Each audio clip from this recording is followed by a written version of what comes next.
বৈষম্য বিরোধী ছাত্র আন্দোলনকারীদের ডাকে গণমিছিল ও দ্রোহযাত্রায় দেশজুড়ে উত্তাল রাজপথ। জুমার নামাজের পর শুক্রবার দেশের বিভিন্ন জায়গা থেকে মিছিল বের করেন বিক্ষোভকারীরা। এ সময় ৯ দফা দাবিতে স্লোগান দেন তারা। দাবি আদায় না হওয়া পর্যন্ত কর্মসূচি চালিয়ে যাওয়ার হুঁশিয়ারিও দেন শিক্ষার্থীরা। এরই ধারাবাহিকতায় এবার চূড়ান্ত আন্দোলনের ঘোষণা দিয়েছে আন্দোলনকারী ছাত্ররা। আরও জানাচ্ছেন শেখ ফরিদ।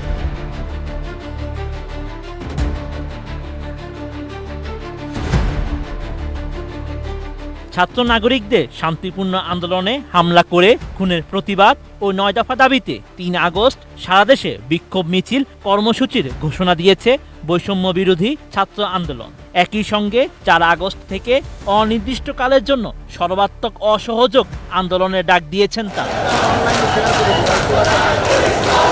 ২ আগস্ট নতুন কর্মসূচি দিয়ে ফেসবুকে পোস্ট দিয়েছেন বৈষম্য বিরোধী ছাত্র আন্দোলনের অন্যতম সমন্বয়ক আসিফ মাহমুদ। তিনি লিখেন, সারা দেশে ছাত্র নাগরিকদের শান্তিপূর্ণ আন্দোলনে হামলা করে খুনের প্রতিবাদ ও ৯ দফা দাবিতে ৩ আগস্ট শনিবার সারা দেশে বিক্ষোভ মিছিল ও ৪ আগস্ট রবিবার থেকে অনির্দিষ্টকালের জন্য সর্বাত্মক অসহযোগ আন্দোলনের ডাক দেওয়া হলো।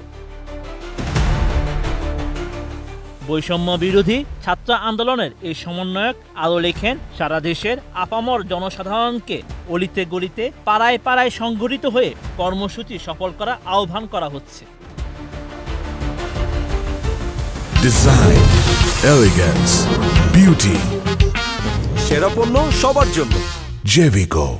আরেক সমন্বয়ক আব্দুল হান্নান মাসুদ এক ভিডিও বার্তায় বলেন, কোনো ট্যাক্স দেওয়া হবে না এই সরকারকে, এই সরকারের অফিসে দেওয়া হবে না, কেউ তার অফিসে যাবে না, কেউ তার সরকারি বেসরকারি সকল অফিস বন্ধ থাকবে, সচিবালয় বন্ধ থাকবে, এভরিথিং বন্ধ থাকবে। গণভবনে কোনো বাস গাড়ি ঢুকবে না, বঙ্গভবনে কোনো গাড়ি ঢুকবে না, এভরিথিং অফ থাকবে এবং সরকারকে সর্বাত্মক অসহযোগিতা করা হবে।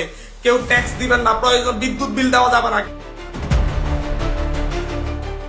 সব নাগরিককে রাস্তায় নেমে আসার আহ্বান জানিয়ে হান্নান আরো বলেন, আমরা সারা দেশের ছাত্র নাগরিক অভিভাবক যে অবস্থানে আছেন, মা বোন প্রত্যেককে বলবো, আগামীকাল থেকে আপনারা প্রত্যেকে রাজপথে থাকবেন, প্রত্যেকে প্রতিটা বাড়ি থেকে রাজপথে থাকবেন।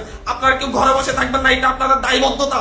আপনাদেরকে বলতেছি, প্রতিটা লাশের রক্তের প্রতি আপনাদের দায়বদ্ধতা আছে, প্রতিটা শহীদের রক্তের প্রতি আপনাদের দায়বদ্ধতা আছে। এদিকে কোটা সংস্কার আন্দোলনকে কেন্দ্র করে গত ১৬ জুলাই থেকে দেশের বিভিন্ন স্থানে সহিংসতার ঘটনা ঘটতে থাকে।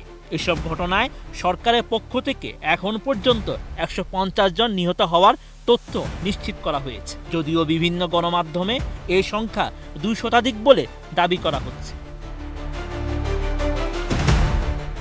Sheikh Farid, ATN news.